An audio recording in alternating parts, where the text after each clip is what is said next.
నమస్కారం. ఈ మధ్య మనందరినీ బాగా ఆకట్టుకున్న 'రాజా సాబ్' టీజర్ గురించి, అందులోని కొన్ని సంభాషణల గురించి కాస్త లోతుగా మాట్లాడుకుందాం. అవును. ఆ టీజర్‌లోని డైలాగ్స్ ముఖ్యంగా కొన్ని లైన్స్ చాలా ఆసక్తికరంగా ఉన్నాయి కదా! నిజమే. మొదటగా 'పరిటికి రాజా సాబ్' ఆ మాట వినగానే ఏదో తెలియని ఒక పవర్, ఒక హోదా కనిపిస్తున్నాయి. అవును. చాలా ఇంపాక్ట్‌ఫుల్‌గా ఉంది ఆ లైన్. ఆ టైటిల్‌కి తగ్గట్టుగానే పాత్రని పరిచయం చేసినట్లు అనిపించింది. ఆ పరిటి అనే పదం వెనుక ఏదో లోకల్ టచ్ లేదా ఒక ప్రత్యేక నేపథ్యం ఉందేమో. కరెక్ట్. ఆ అధికారాన్ని సూచించే పాత్ర నుండే ఇంకో బలమైన మాటొచ్చింది. ఈ సంపద నా ప్రాణం. అంటే ఎంత తీవ్రమైన డైలాగ్ అది. నిజమే. ఆ సంపద అంటే ఏంటి? అదే ఆలోచిస్తున్నాను. అది డబ్బు, ఆస్తి లాంటిదా? లేక ఏదైనా భావోద్వేగ బంధమా? లేదా అధికారం గురించా? అవును. అదే కదా అసలు పాయింట్.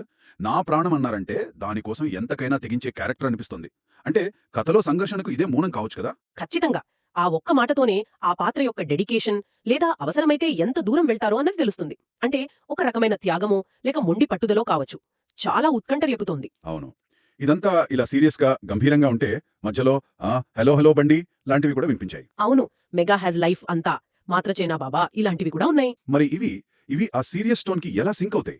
కేవలం అంటే కామెడీ కోసమా? పూర్తిగా కామెడీ అని చెప్పలేమేమో. కొన్నిసార్లు ఇలాంటి లైన్స్ ఆశ్చర్యంగా కథలో వేరే యాంగిల్‌ని పరిచయం చేస్తాయి. లేదా ఆ గంభీరమైన పాత్రలోనే ఇంకో సరదా కోణాన్ని చూపించవచ్చు. అంటే ఊహించని విధంగా ఉంటాయన్నమాట. అవును.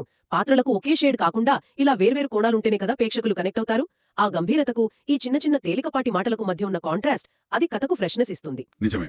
ఒకే కథలో ఇన్ని రకాల ఎమోషన్స్ చూపించే ప్రయత్నం జరుగుతోందన్నమాట. అది ఆడియన్స్‌ని ఎంగేజ్ చేస్తుంది కదా! ఖచ్చితంగా. ఆ వైవిధ్యమే టీజర్‌కి ఒక ప్రత్యేకతను తెచ్చిపెట్టింది. 'హే జగన్నాథ్ ప్రభు క్యా హో రహా హై మా' లాంటి డైలాగ్ ఉంది చూడండి. అది డ్రామాని, ఆశ్చర్యాన్ని సూచిస్తుంది. అవును. అది కూడా విన్నాం. సో, ఒకవైపు డ్రామా, ఇంకోవైపు ఎమోషన్, మరోవైపు కాస్త ఫన్. అన్నీ కలిపి ఒక కంప్లీట్ ఎక్స్‌పీరియన్స్ ఇచ్చేలా ప్లాన్ చేసినట్టున్నారు. నిజమే. ఆ కొన్ని సెకన్ల టీజర్‌లోనే ఆ డైలాగ్స్‌తోనే ఒక పెద్ద ప్రపంచాన్ని, ఇంట్రెస్టింగ్ క్యారెక్టర్స్‌ని మన కళ్ళ ముందుంచారు. అంచనాలు బాగా పెంచారు. అవును. మొత్తం మీద చూస్తే ఈ సంభాషణలు కొన్ని ప్రశ్నలు రేకెత్తిస్తున్నాయి. ఆ రాజాసాబ్ ఎవరు? ఆయన ప్రాణంగా చూసుకునే ఆ సంపద ఏంటి?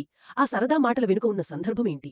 పాత్రల మధ్య సంబంధాలు ఎలా ఉండబోతున్నాయి? అవును. ఈ ప్రశ్నలే సినిమాపై ఆసక్తిని ఇంకా పెంచుతున్నాయి. కరెక్ట్. ఒక్కోసారి కథ మొత్తం చెప్పక్కర్లేదు.